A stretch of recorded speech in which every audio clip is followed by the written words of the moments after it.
The moment the camera went live, you could feel the tension through the screen.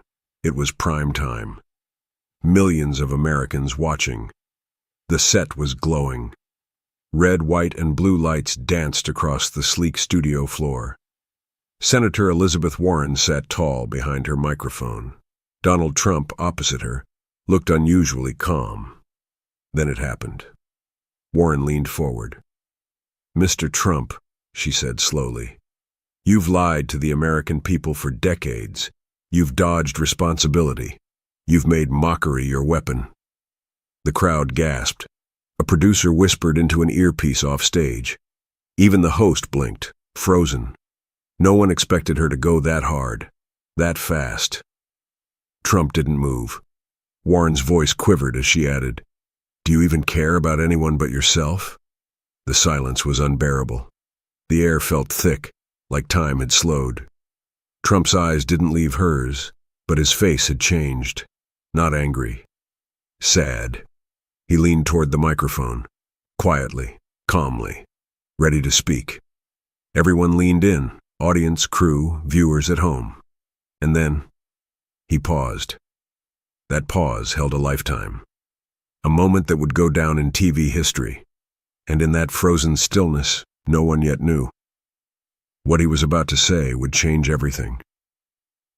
Trump didn't blink. His voice came low, steady, and unlike the usual bombast people expected. "I lost my brother to alcoholism," he said quietly. "And for years I told myself I was too busy to be there.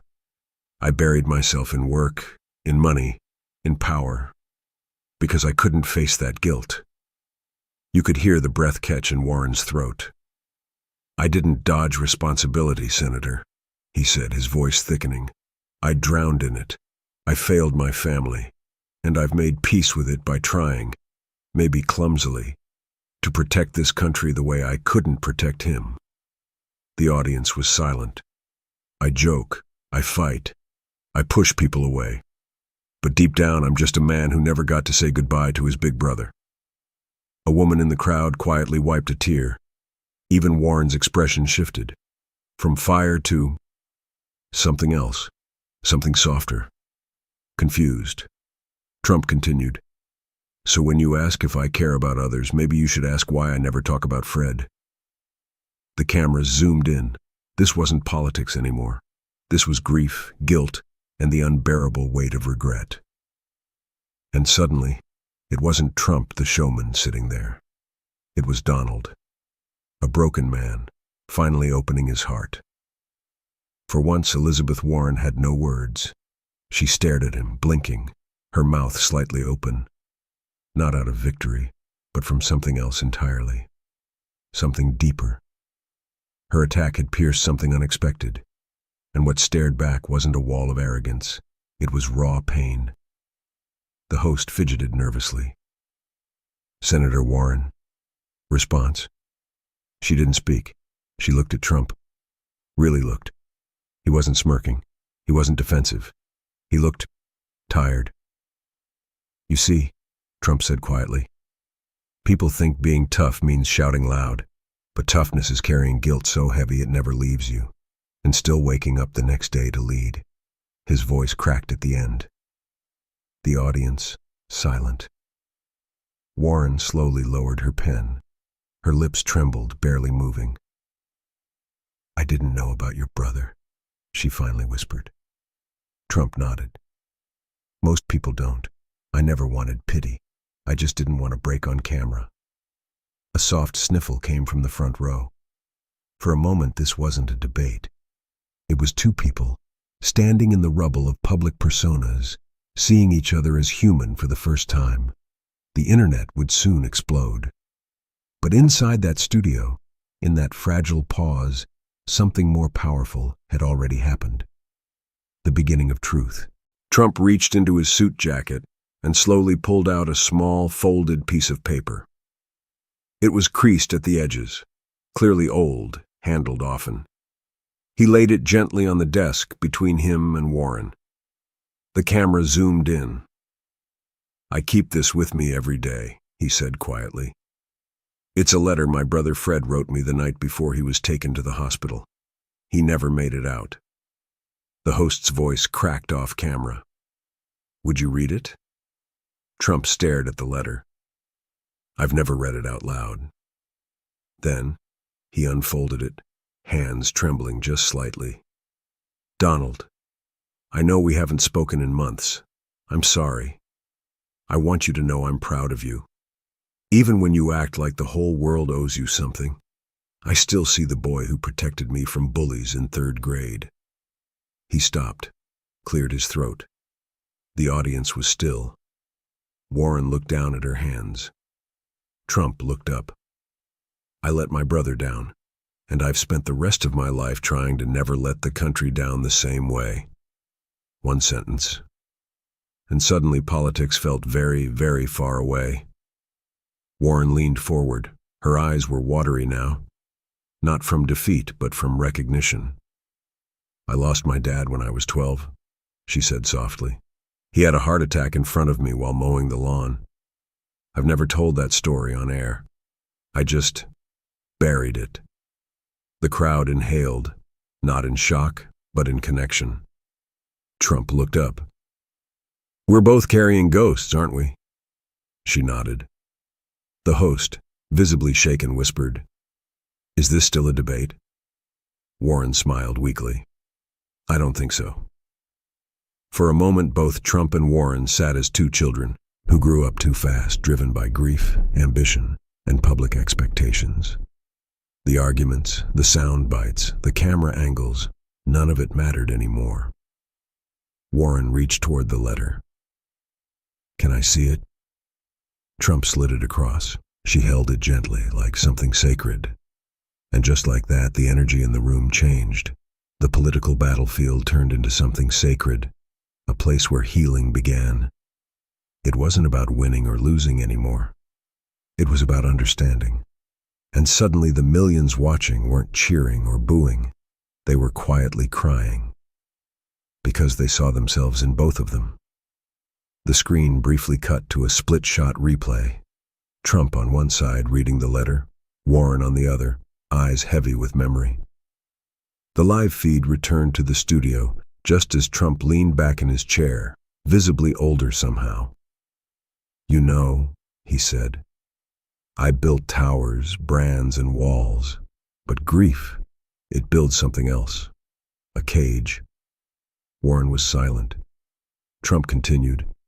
Every time I mocked someone, every time I lashed out on Twitter, it wasn't power, it was pain. A murmur rose in the audience. People weren't just watching a TV event.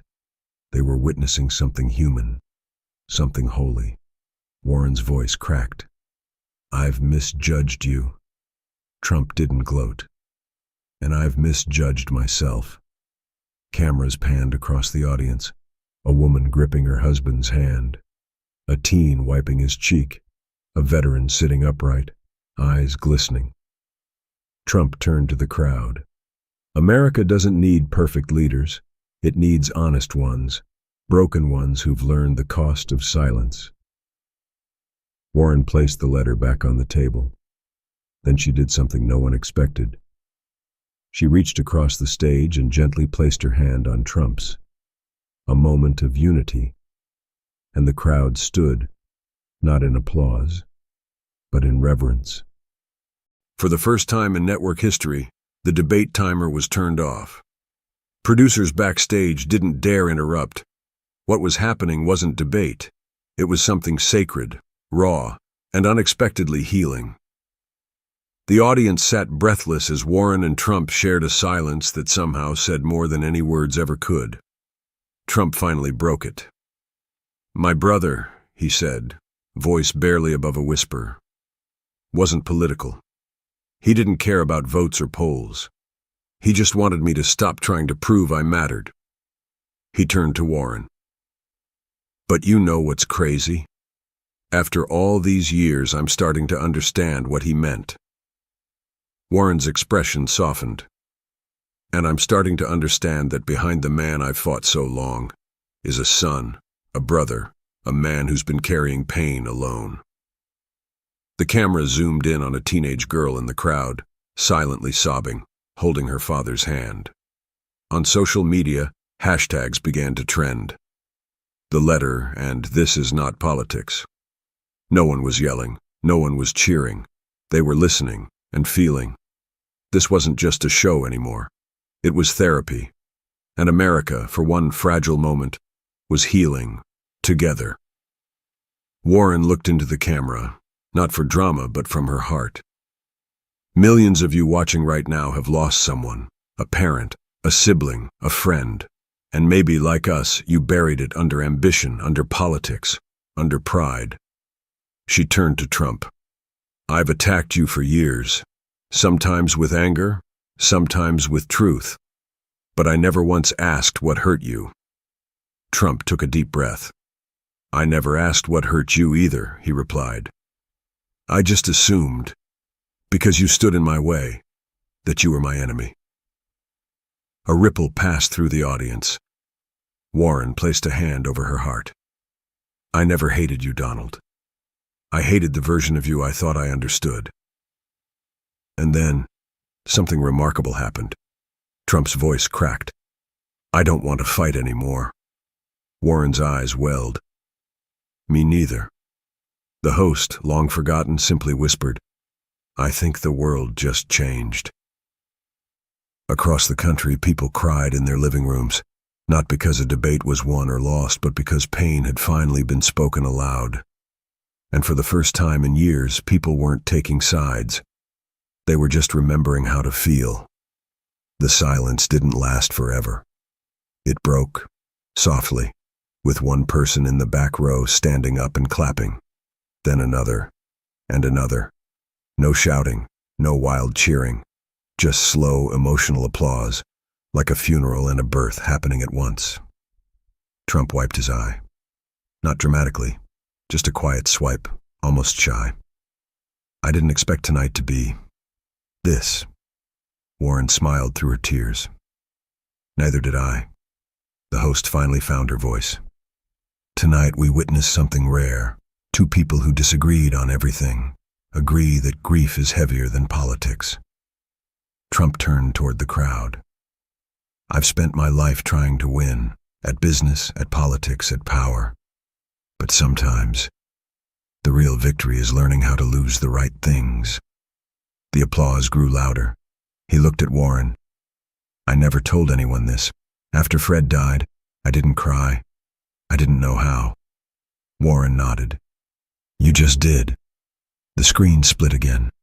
Trump holding the old letter, Warren with her hand over her heart, the crowd standing in quiet reverence. It wasn't the end of a debate. It was the beginning of something else, and everyone watching knew.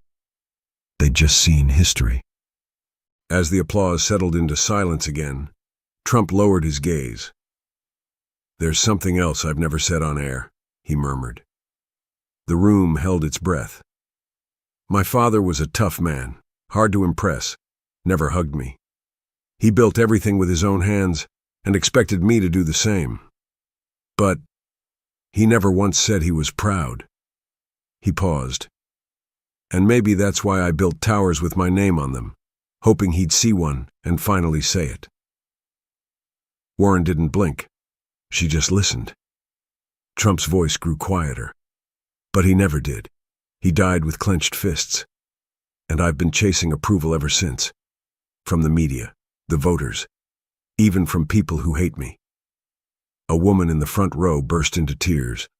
Her son gently placed a hand on her back. "I'm not proud of everything I've said," Trump admitted. "But tonight I realized something." He looked at Warren.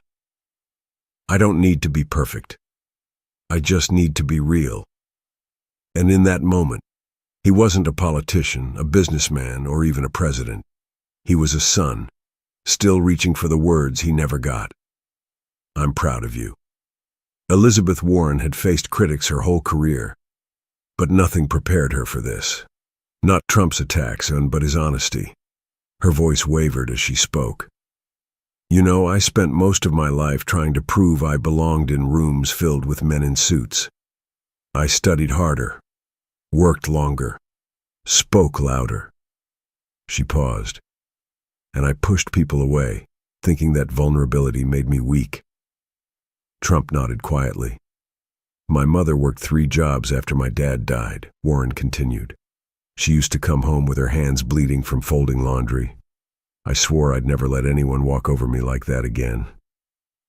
Her hand trembled on the desk, but somewhere along the way, I confused strength with sharpness. I thought if I could cut deep enough in an argument, I'd win. She turned to Trump. But there's no victory in pain. Not yours, not mine. And then, with no cameras zooming in, no music, no script, she wept. Not the kind of tears you can wipe away. The kind that come from remembering a mother's sacrifice.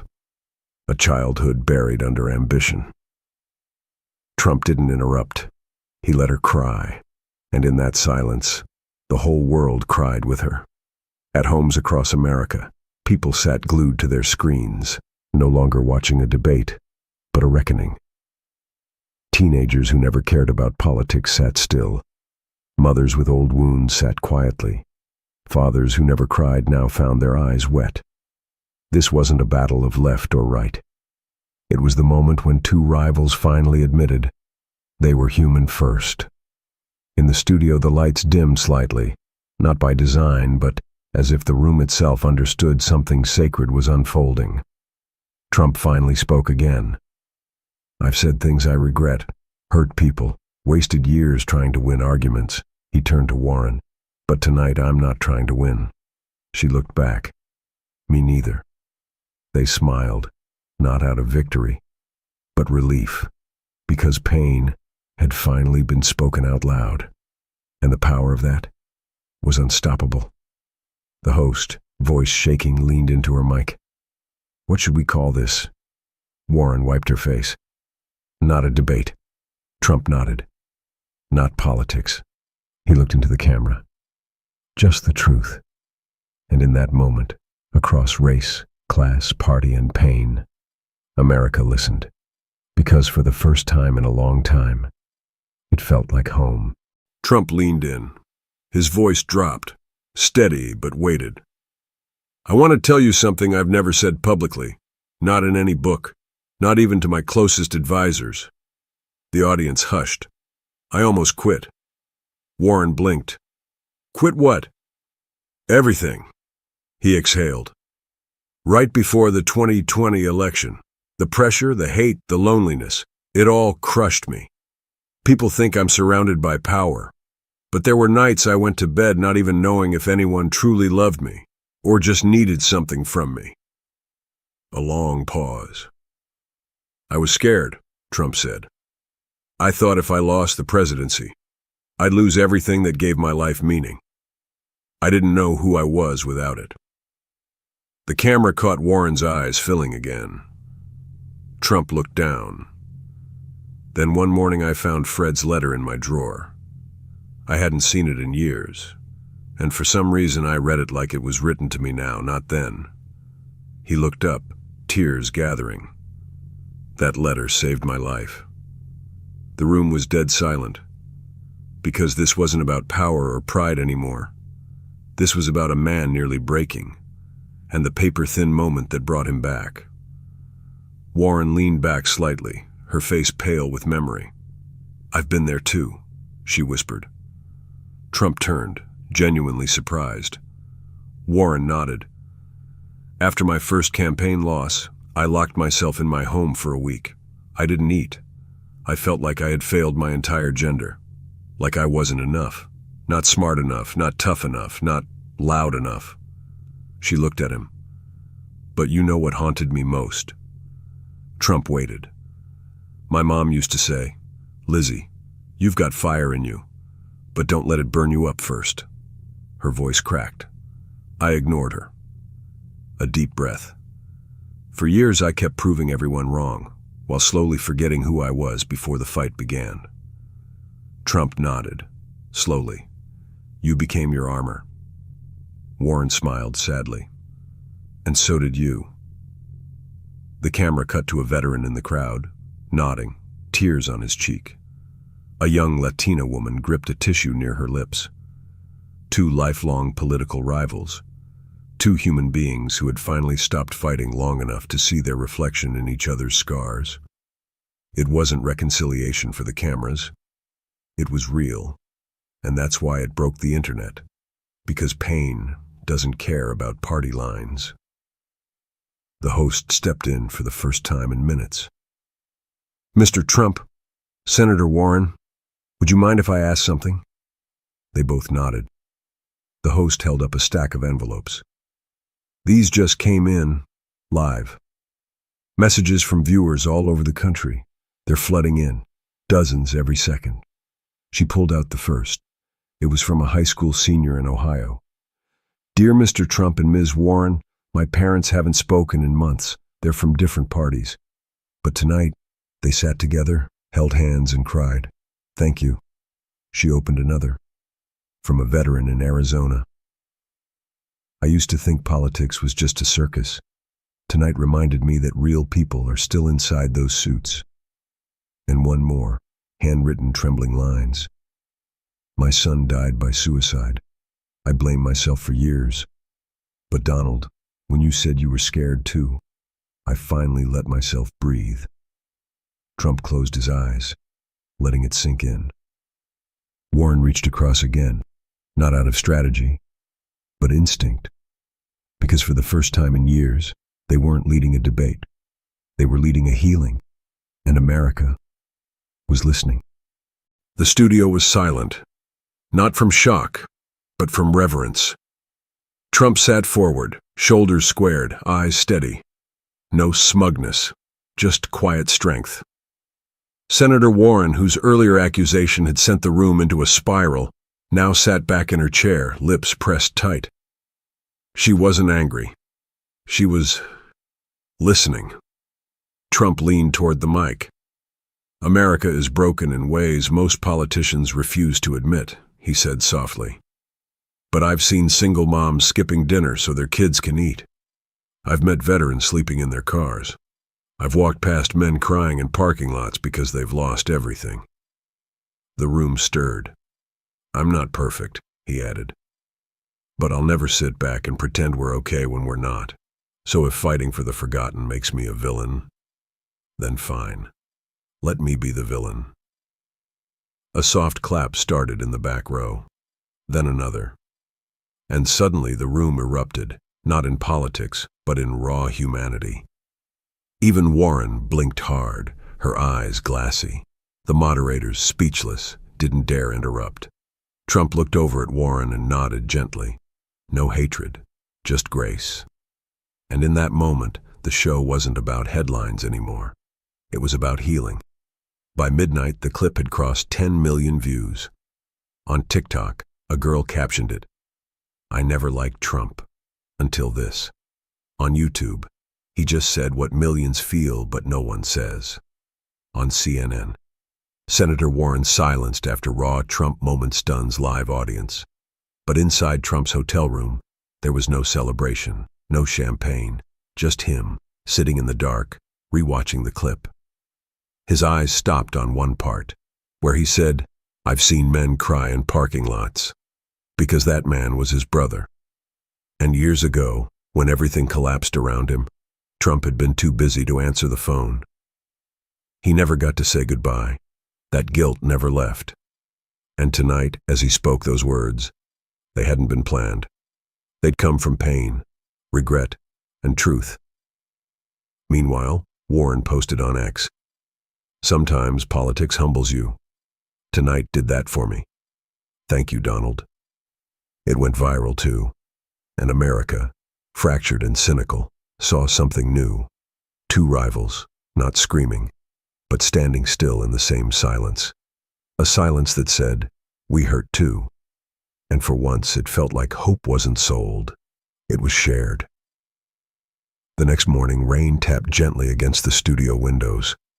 Trump returned to the stage. No cameras this time, no audience.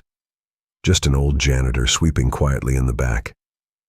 He walked to the spot where he had delivered that sentence, that unexpected blow that wasn't meant to destroy, but to reveal. And he whispered, "For everyone who's ever been overlooked, I see you." He left a folded note on the table for the next guest. It read, "Don't perform. Speak from your scars." A week later, Warren and Trump would appear together at a town hall about homelessness, not yelling, but listening. And in living rooms across the country, families who'd stopped watching politics watched again. Not for drama, but for something real. People cried, not because it was sad, but because it was possible. If that moment touched you, if that silence said something to your story, don't scroll. Like this video, comment the word healing, and please subscribe. Because if stories like this remind us who we are, we need more of them. And maybe, just maybe, that's how we change things. Together.